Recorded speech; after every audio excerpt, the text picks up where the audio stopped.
V8 wine. How's the brew doing?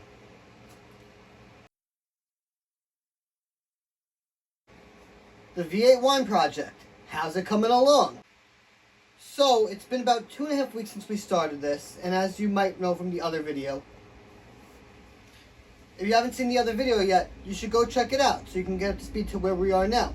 But for the purposes of today's video, I just kind of want to see where is it at and does it need any help. I just want to see where it's at in its process. Is it done fermenting? Is it not done? I know you see some bubbles, but I think that's more off-gassing than anything. It's pretty much slowed down and been neutral air pressure. So, first thing we're going to do today is take a reading. Gonna give it a little look. Definitely smells like it fermented. And of course, everything that's going to touch this brew today has been sanitized.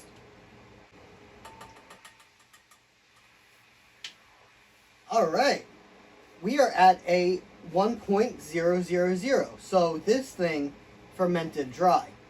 That's awesome. That means we're ready to actually move forward with this brew and bring it into secondary.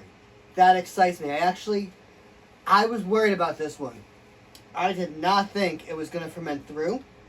So, that's pretty cool. Alright, so we're going to need some equipment.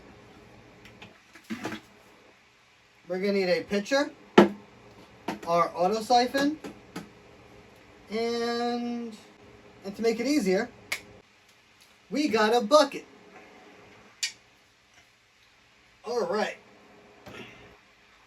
So, the whole thing to siphoning, it only works if one vessel is higher than the other vessel. So, I'm going to put the cap on the bottom. That's going to prevent any sediment. And I think there might be some. I can see some. This is a very cloudy brew right now. And seeing it clear out is going to be interesting. I'm going to pour this right into here.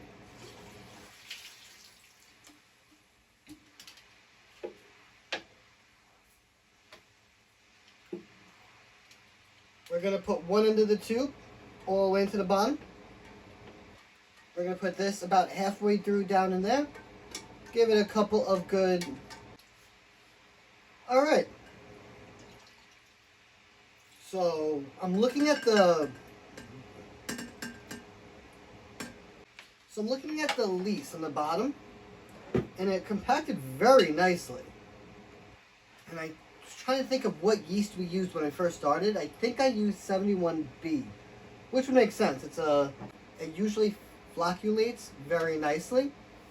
And this started at a 1.120, I believe, which means it has this much ABV. Alright, I'm just going to clean some stuff up and we'll keep going.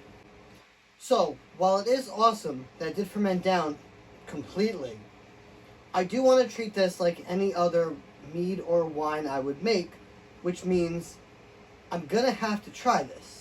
And I'm a little nervous. Because I don't expect it to taste that good right now. It's also probably very gassy. So I'm going to degas a little bit with the chopstick.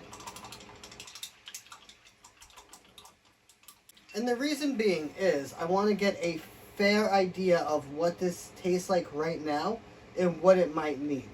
If it needs more tannins, if it needs more acid, if it needs anything right now and is lacking that big, then I want to be able to adjust it while it goes into secondary, rather than waiting until later on.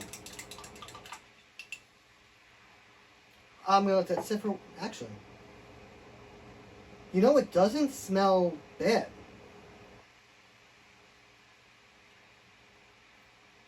It almost smells like a strawberry wine, or like that cheap strawberry champagne you can get around New Year's. I'm getting vibes of that.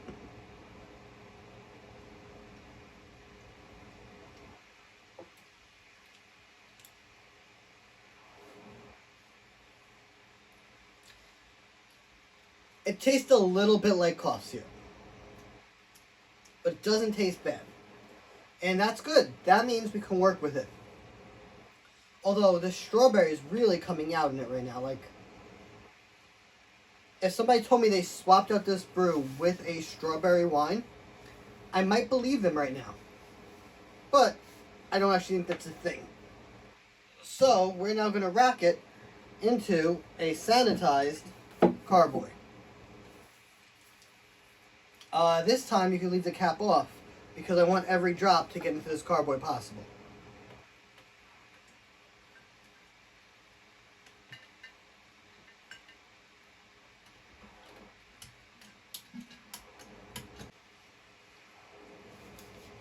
Okay, so we're done racking. I mean, it's like a little bit, but every time you rack, you lose a little something, which is why it's important to know what stage your brew is in at that time and what you're going to do. Because you really don't want to rack a brew 6 or 7 times before you bottle it. You will get significant loss. Now, I was thinking that this, as is,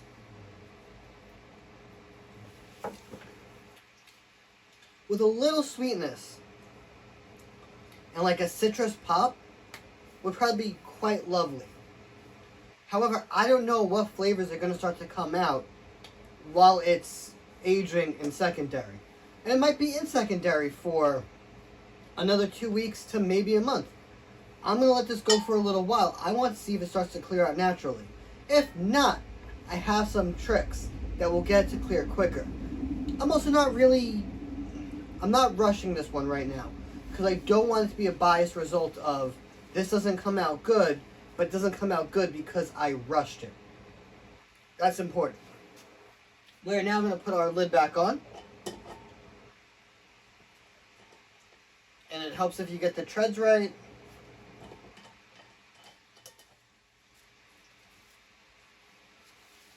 And really, that's it for this brew right now. I will continue to show you guys steps as we progress with this experiment. But I'm surprised. I thought this was going to be completely awful today. And it's not. Still not going to recommend doing it. However, this goes to show, if you put enough of your own techniques and experiences into something, you can really make good products out of most things.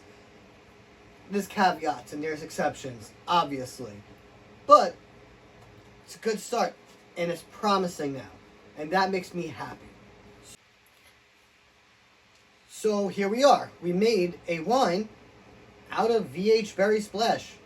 Really interesting idea, really fun concept, and I'm looking forward to see how this turns out. If you liked today's video, please go ahead, give me a like. If you subscribe, you'll be able to see when more videos come out, including the continuation of this experiment. And if you have any questions, comments, or concerns, or ideas of what you'd like to see next, please leave them in the comments below. I answer every comment. Anyway, guys, until next time, I'm Phil, this is Phil with Facts, and cheers.